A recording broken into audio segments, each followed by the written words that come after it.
Hello friends, this is Gautam Pandey coming up with the next round of news simplified. तो आज की video में हम बात करेंगे sustainable use of wild species. First of all जरा देखते हैं ये न्यूज में क्यों है, आखिर ये है क्या। देखिए रिसेंटली हुआ क्या है कि ऑर्गेनाइजेशन है inter governmental science policy platform on biodiversity and ecosystem services, जिसे शॉर्ट फॉर्म में IPBES कहा जाता है। इन्होंने एक रिपोर्ट जारी किया है और इस रिपोर्ट का टाइटल दिया है इन्होंने sustainable use of wild species. तो इस वीडियो में हम समझेंगे इस रिपोर्ट से रिलेटेड जितने भी इंपॉर्टेंट की फाइंडिंग्स हैं उसे डिस्कस करेंगे, साथ ही साथ हमारे एग्जामिनेशन पॉइंट ऑफ व्यू से कैसे इंपॉर्टेंट हो जाता है ये रिपोर्ट उसे भी डिस्कस करेंगे।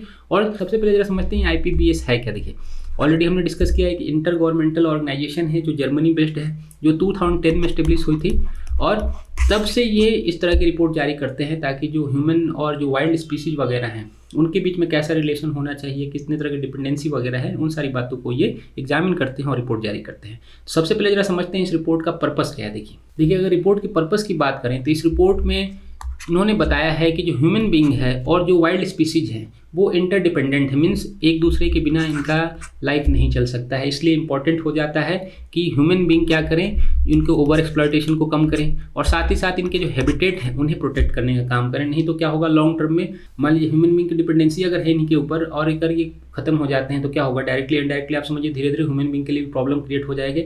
इसलिए इनका ओवर एक्सप्लॉयटेशन कम करना जरूरी है और साथ ही साथ इनका प्रोटेक्शन करना जरूरी है। तो अभी इस रिपोर्ट में कुछ की फाइंडिंग्स बताए गए हैं जो हमारे एग्जामिनेशन पॉइंट ऑफ व्यू से इंपॉर्टेंट हो जाते हैं, खास करके GS पेपर 3 के लिए इंपॉर्टेंट हो जाते हैं और ऐसे के टॉपिक के लिए भी इंपॉर्टेंट हो जा सकता है, उसे आप कोट कर सकते हैं। तो एक ही फाइंडिंग्स में बताया गया है ऐसी बातें कि इसमें कहा गया है कि ओवरली समझिए कि 50,000 वाइल्ड स्पीसीज ऐसे हैं जिनका ह्यूमन बीइंग एज मेडिसिन के तौर पे या एनर्जी के तौर पे या फिर जो फूड के तौर पे यूज करते हैं। नहीं तो क्या होगा, अगर ये स्पीसीज नहीं होंगे तो आप समझिए क्या होगा कि लोगों के जो एनर्जी यूज है, मेडिसिन यूज हैं, वो सारी चीज़ें फुलफिल नहीं हो पाएंगी।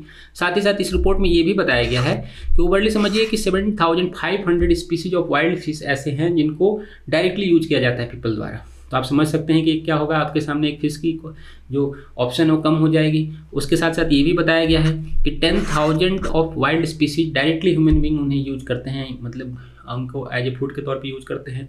और साथ ही साथ 70% ऑफ वर्ल्ड पुअर जो है वो डायरेक्टली डिपेंडेंट है इन वाइल्ड स्पीसीज पे। इनके बिना क्या होगा, उनकी लाइफ नहीं चल पाएगी।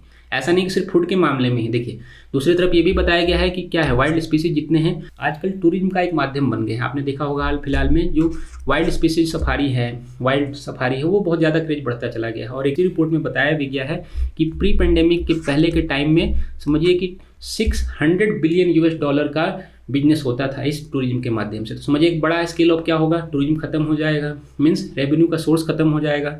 और साथ ही साथ इसमें ये भी बताया गया है कि देखिए कल्चरली भी बहुत ज़्यादा इंपॉर्टेंट है, क्योंकि हो सकता है बहुत सारे सोसाइटी में आपने देखा होगा कि बहुत सारे जो जानवर हैं स्पीसीज, वाइल्ड स्पीसीज, उन्हें कल्चरली भी उनसे जुड़े होते हैं। अगर वो खत्म हो गए तो समझिए कल्चर भी खत्म होता चला जाएगा। तो ओवरऑल पूरी की पूरी इस रिपोर्ट में यही बताने की कोशिश की गई है कि जो हमारी इंटरडिपेंडेंसी है उसे ख़त्म ना किया जाए और उसे बराबर रखा जाए, उन्हें प्रोटेक्ट किया जाए।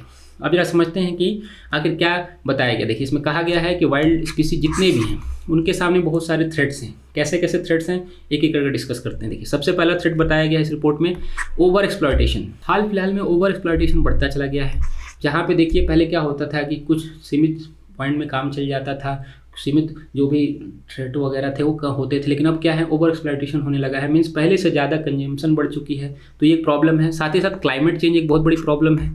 क्लाइमेट चेंज ऐसा नहीं कि सिर्फ ह्यूमन बीइंग को ही हार्म पहुंचा रहा है, जो वाइल्ड स्पीसीज वगैरह है उनके लिए भी एक प्रॉब्लम क्रिएट कर रहा है। पोल्यूशन ऐसा नहीं कि सिर्फ हमें सांस लेने में प्रॉब्लम हो रही है, जो वाइल्ड स्पीसीज वगैरह है उनके लिए भी सांस लेने में प्रॉब्लम क्रिएट कर रहा है। और सबसे important deforestation.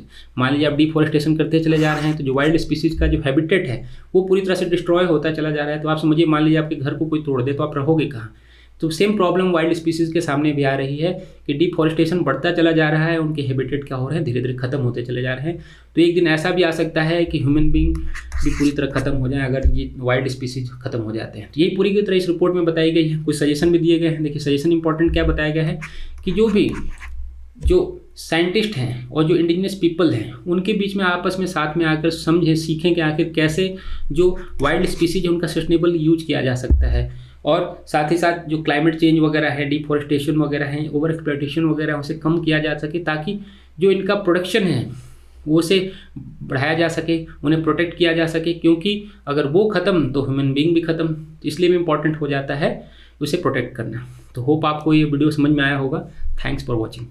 Current Affairs by Forum IAS is an all-in-one program that covers the dynamic aspect of the syllabus from both prelims and mains perspective. Last year, we have helped more than 100 students crack IAS with our current affairs classes.